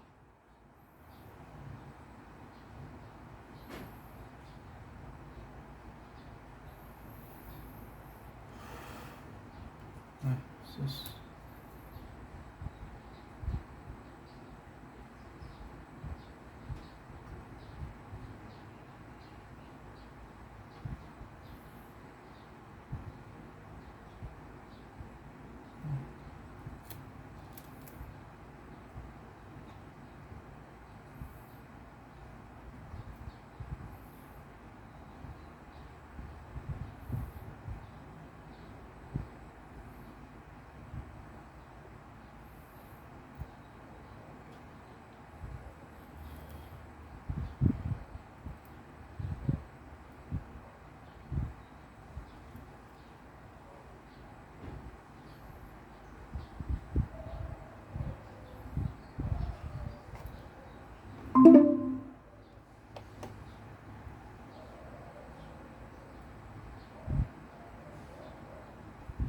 everything works well para everybody can start applying.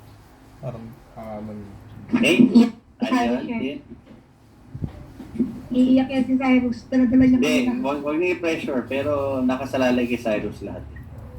Alam ko. Pressure. Joke lang, Cyrus. Okay.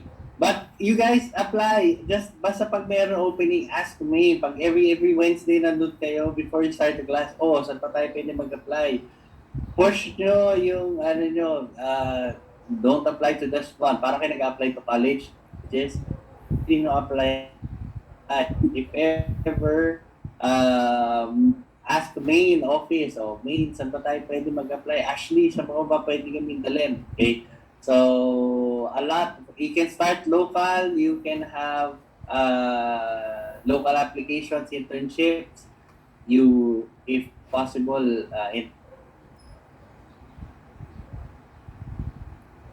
so, Cyrus?